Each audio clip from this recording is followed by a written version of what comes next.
I really had a really tough childhood. I got molested when I was about 9.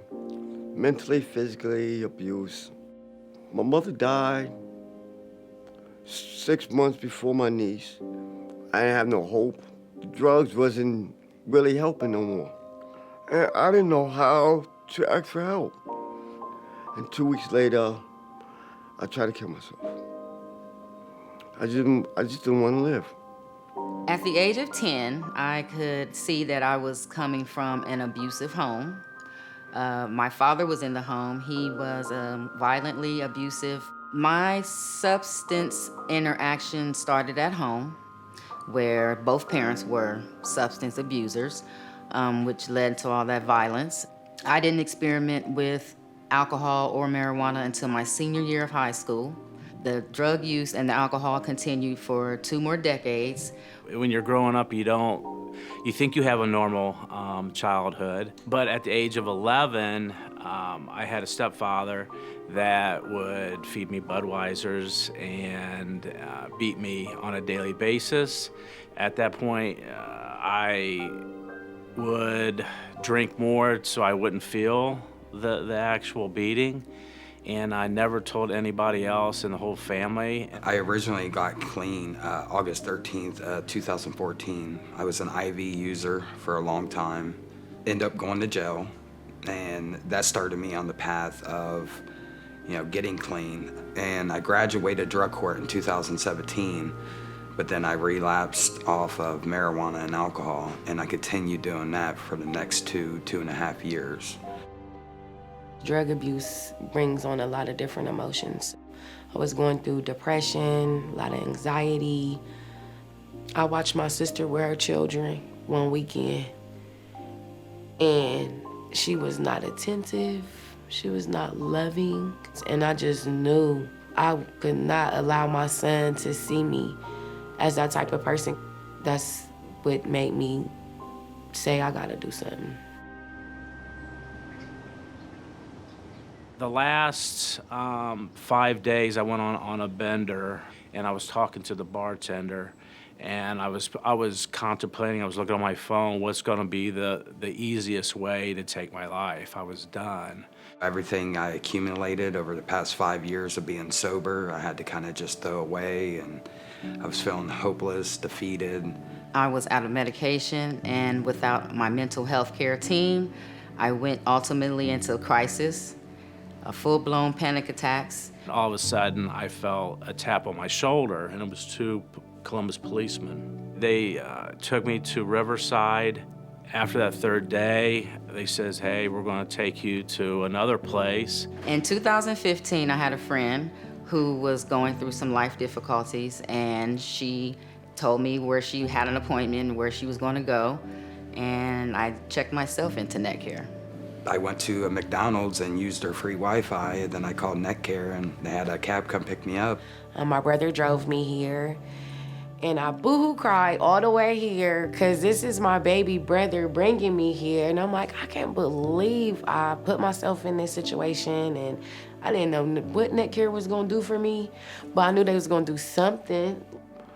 When I got here, everything changed.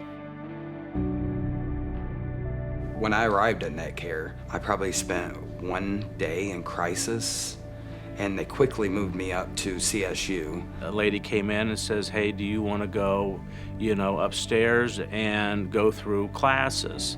Well, automatically I said, no, I don't want to listen to anybody talk, I just want to get out of here. But I had no place to go. So I finally thought about it, and I said, yes, I do. I just was honest, and I just said, I can't go back home. I'm in a matriarch role in my family. So I'm the leader, the mother of everybody, and it's not like you're not given the space to be weak. And the intake specialist, she looked at me like she understood all of that. I never talked about none of the stuff I was going through or all the stuff that was happening to me when I was younger. I had mental problems that I didn't even know I had until I talked to the psychiatrist here. All the employees, all the staff at CSU and here at Miles House put their best foot forward. They do go the extra mile, not just one person, the whole team. It's probably one of the best things I've experienced in a long time. I've learned coping skills. I've learned to deal with loss that's happened in my life that I never knew how to deal with before. So every day it's getting better. I'm kind of excited about what the future brings. I look forward to everything in life now. Everything is important, but not so important that I need to participate in things that don't make me better or things that can harm me in any type of way or things that are not healthy for me. I know that I'm gonna have problems and everything else, but now I can deal with them a little better. Being at the Miles house, they try to get you to be creative, something to keep your mind occupied. So I started painting. Here go one of them. Here go another one. I got these all around my apartment. I got maybe 50, 60 hanging in my apartment. I just told my father on Father's Day, why I probably am who I am.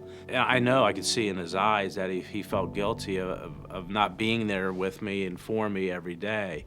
So I just want to let him know, hey, I think you're the greatest father ever. Don't ever, see here, I'm going to cry. By doing what I'm supposed to do every day, God has put me in these better positions. For my future, I am looking to fill my time with more positive association, whether that be AA meetings, whether that be groups, or just maybe going over to my mom's and cooking a dinner one day. My mother, she is a strong single parent of 3 of us, and she instilled a lot of lessons: respect for yourself, perseverance, determination, and just showed me to put your best foot forward and to keep stepping forward. This is my rock. This is my rock, and I'm not throwing her anywhere.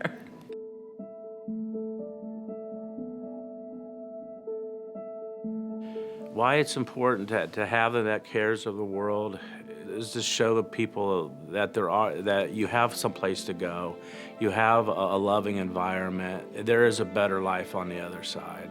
To have a crisis center like Netcare here in Columbus, Ohio, is game-changing. It's a game changer for a lot of people. There's not too many other places out there that will open their doors to anybody, that are willing to help you beyond great lengths. And I love the staff here, the doctors, the counselors. I mean, all of y'all are God sent. The staff, the teachings, the group, the whole interaction is a package. If you take all the points and intersect them with your mental health, you will come out a better person. They were willing to help me with anything, and they've helped me through this journey, and I'm forever in debt to that. My story is unique, but at the same time, it's the story of so many of us. Maybe me doing this little interview can help somebody else. That's why I really agreed to do this, because y'all did so much for me. If anyone has crisis or have questions about your mental health, Netcare, CSU is the best place to go. I just want to say thank you, Netcare and Miles House. You helped shape me into the person that I always knew I can be. I will forever be in debt to you guys, and I love you all. Thank you. Life-changing. The 3 days that I spent at Netcare were life-changing. Everything is so different in my life. 2 years ago, I just wanted to die. Now I wake up with a smile on my face. I mean, y'all done so much for me.